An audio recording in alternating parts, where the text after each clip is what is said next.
पर holding area भी हो, उसके बाहर व्यवस्था की गई है, जिससे जो भी श्रद्धालु आए उन सब के लिए स्टेशन पे व्यवस्था है। ठीक नहीं तो बाहर, नहीं तो उसके बाहर प्रशासन भी किया, रेलवे ने भी और जिला प्रशासन ने भी इसकी व्यवस्था को युद्ध स्तर पर आगे बढ़ाने का काम किया है। मेला प्राधिकरण ने यहां पर लगभग 5000 एकड़ क्षेत्रफल में प्रयागराज को जोड़ने वाले मार्गों पर संगम से 2 से 5 किलोमीटर की दूरी पर पार्किंग स्पेस भी चिन्हित करके उन्हें सक्रिय कर दिया है। हर पार्किंग स्थल पर चौकी भी होगी, सुरक्षा की पुख्ता व्यवस्था भी होगी, पब्लिक एड्रेस सिस्टम भी होगा। ये सारी कार्रवाई आगे बढ़ाई जा चुकी है।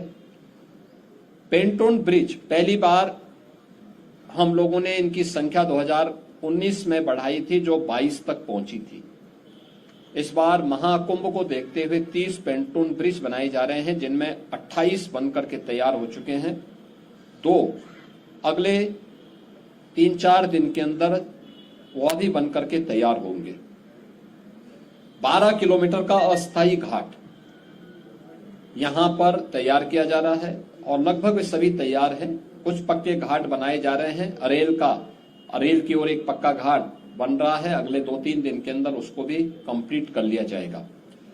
चेकर्ड प्लेट यहां पर लगभग 530 किलोमीटर के दायरे में ये सब बिछाई जा चुकी हैं और इसी प्रकार से शुद्ध पेयजल लोगों को उपलब्ध हो सके, श्रद्धालुओं को उपलब्ध हो सके, संतों को उपलब्ध हो सके, इसके लिए भी 450 किलोमीटर की शुद्ध पेयजल की लाइन भी यहां बिछाई जा चुकी है।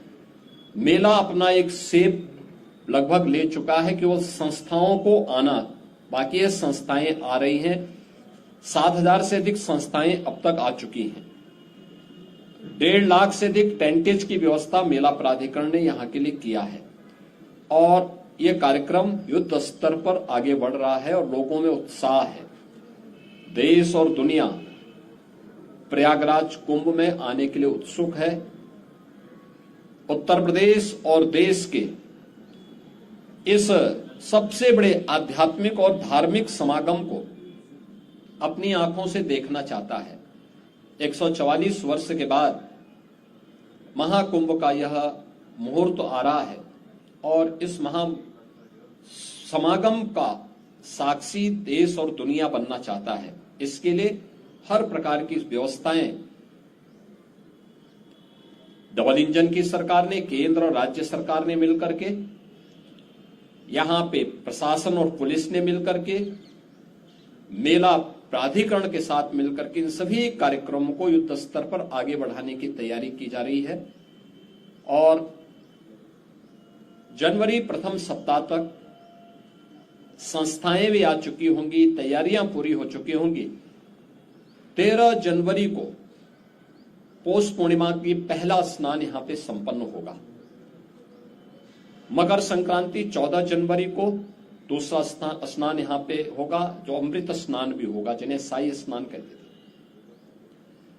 29 जनवरी मौनी अमावस्या, ये मुख्य स्नान में से एक है, जिसमें सबसे ज्यादा भीड़, हमारा अनुमान है कि 6 से लेकर 8 करोड़ श्रद्धालु यहां पर उस दिन आएंगे और उस स्नान में, यहां पे अमृत स्नान में सहभागी करेंगे। यह एक बड़ा आयोजन कुंभ का होगा और एक बहुत पवित्र मुहूर्त भी होगा। 3 फरवरी बसंत पंचमी है, फिर 12 फरवरी और 26 फरवरी ये 2 अतिरिक्त स्नान फिर यहां पे होंगे। कुल 6 स्नान होने हैं। मुख्य स्नान के दिन कोई भी प्रोटोकॉल नहीं होगा। पूज्य संतों के लिए, श्रद्धालुओं के लिए यहां पे स्नान की व्यवस्था के लिए सभी लोग लगेंगे। सभी स्नान पर संतों के स्वागत के लिए, श्रद्धालुओं के अभिनंदन के लिए सरकार के स्तर पर, मेला प्राधिकरण के स्तर पर पुष्प वर्षा की व्यवस्था भी रहेगी और उसके लिए हम लोग पूरी तैयारी कर रहे हैं, क्योंकि ये दुर्लभ संजोग है। उस दुर्लभ संजोग के साक्षी बनने के लिए देश और दुनिया से जो भी श्रद्धालु आएगा उसको उस प्रकार का अवसर मिलना चाहिए।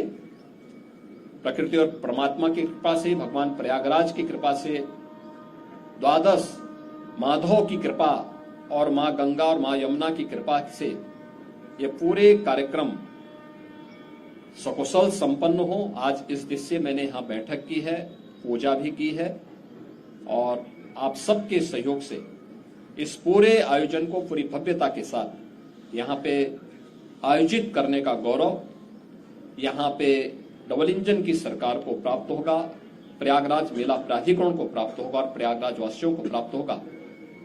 मेरी प्रयागराज वासियों से ये अपील होगी कि स्वच्छता का और आतिथ्य सेवा का जो उदाहरण प्रयागराज ने इससे पहले किया है 2019 के कुंभ में, उससे अच्छा अवसर इस बार उनके सामने आने जा रहा है और हमारा प्रयागराज तो उसके लिए वैसे भी जाना जाता है। तो आतिथ्य सेवा के साथ साथ स्वच्छता का एक उत्कृष्ट उदाहरण प्रयागराज प्रस्तुत करेगा। इस विश्वास के साथ मैं वर्ष 2025 की अपनी मंगलमय शुभकामनाएं पूरे प्रदेशवासियों को देता हूं।